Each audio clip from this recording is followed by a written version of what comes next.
Certains veulent m'écarter du débat politique. Malgré les obstacles, les menaces et les épreuves de la vie, j'ai réfléchi constamment, jour après jour, à l'avenir du Cameroun. Par mes lettres ouvertes et mes tribunes, j'ai partagé avec vous, chers compatriotes, mes analyses et je vous ai soumis des propositions concrètes sur les problèmes du moment et de l'avenir.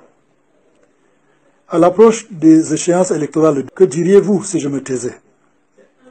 Vous penseriez que je manque de courage, que je privilégie peut-être ma libération au prix de mon silence dans un marchandage secret avec le pouvoir.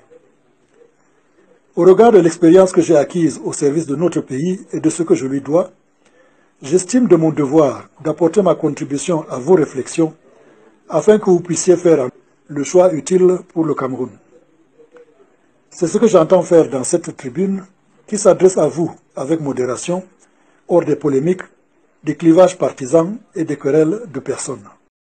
La récente sortie de Marafa Hamidou Yahya, accordée aux médias Jeune Afrique, suscite moult réactions au sein de l'opinion.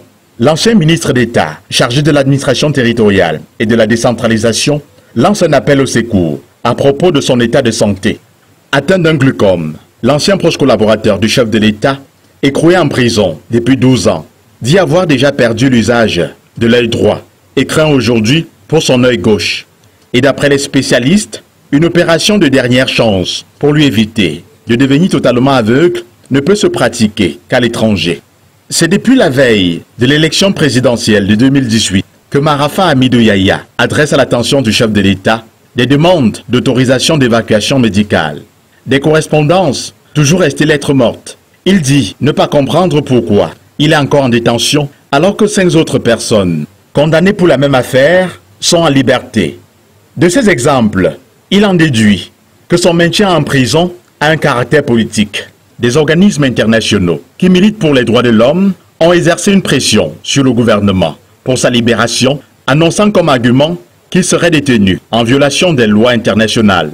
François Hollande, l'ex-chef d'État français, avait formulé le même souhait. La sortie la plus récente est celle des diplomates américains qui se sont fait entendre en octobre 2022 demandant la libération de l'ancien secrétaire général à la présidence de la République qui est malade et âgé.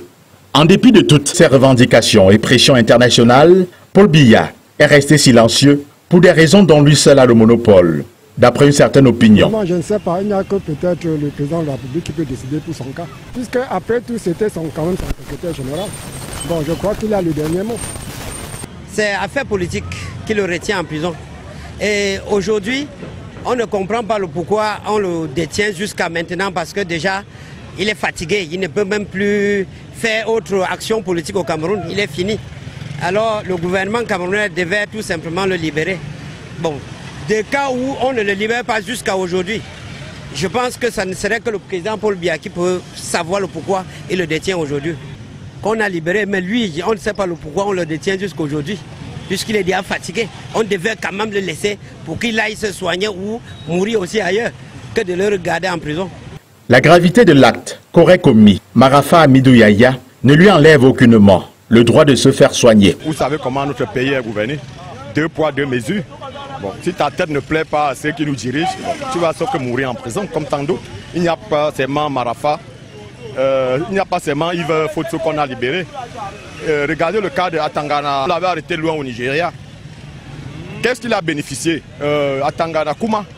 Il a bénéficié de la liberté, même pas en cas de maladie comme les photos. Donc vous allez comprendre que le pays est gouverné ainsi. 2 poids, 2 mesures. Donc il n'y a que ça qui peut vous répondre. Qu'est-ce qu'il y a de grave dessus? Quand Yves Michel Fotso était dans le même coup, quand Émilie Fournier était dans le même coup, grave, ils ont tué qui? Dans toute chose, il y a erreur, mais quand ça part de la santé, tu dois quand même sauver l'être humain. Nous ne sommes pas les animaux. Si c'est un cas de maladie, il doit aussi bénéficier comme tant d'autres. Même s'il faut qu'on l'escorte, hein, il doit aller se faire soigner. Ça, c'est une torture. Comment quelqu'un est malade, on ne doit pas accepter qu'il aille se soigner. Quelqu'un qui a servi pour le pays, même si on lui accuse de tout ceci, il a quand même servi. Ce monsieur le président, même il a protégé. Longtemps, ils ont travaillé, il a servi. Il n'y a rien, nul n'est parfait. Et tout, on peut pardonner. Même si on tue chez nous, parfois on dit que même si on aurait tué une personne, on peut toujours pardonner. Donc je demande seulement au gouvernement s'il est malade, vraiment qu'on le pardonne. On dit qu'il a à se soigner, il a une famille. Et de l'avis de certains analystes, le refus de le libérer a pour origine la crainte de le voir accéder au pouvoir. Son maintien en prison serait dû à la nature politique de son arrestation. Condamné le 16 avril 2022 par le tribunal criminel spécial à 25 ans de prison ferme pour coercion de détournement de 24 milliards de francs CFA destinés à l'acquisition d'un avion neuf pour les voyages du chef de l'État. Cet ingénieur pétrochimiste, formé à l'université de Kansas aux États-Unis, a occupé de hautes fonctions dans la haute administration camerounaise. Secrétaire d'État aux finances, conseiller spécial à la présidence de la République, secrétaire général à la présidence de la République, ministre d'État chargé de l'administration territoriale et de la décentralisation. Les conditions de détention inhumaines dans les geôles dont il déplore aujourd'hui est due en partie à sa faute. Car pendant qu'il occupait sa dernière fonction de ministre de l'administration territoriale, Marafa Hamidou Yahya avait la possibilité d'aménager les prisons pour de meilleures conditions de détention des détenus. Mais obnubilé par l'ivresse du pouvoir, il n'avait jamais songé y séjourner un jour. Qui aurait cru qu'un jour, le tout-puissant ministre d'État, Marafa Hamidou Yahya, membre influent du G11, croupirait dans les cellules infestes de la prison centrale de Yaoundé-Konengi, tout en souhaitant sa mise en liberté. Les années sombres que traverse l'ancien secrétaire d'État à la présidence de la République devraient servir de leçon à ces pontes du régime encore en fonction qui se croient tout permis, en se comportant comme le nombril du monde. Que cela se souvienne également de ce qu'est devenu Edgar Alain Mbengo, pour ne citer que cela. La même roue qui a tourné chez eux peut aussi vous atteindre. Marafa Hamidou Yahya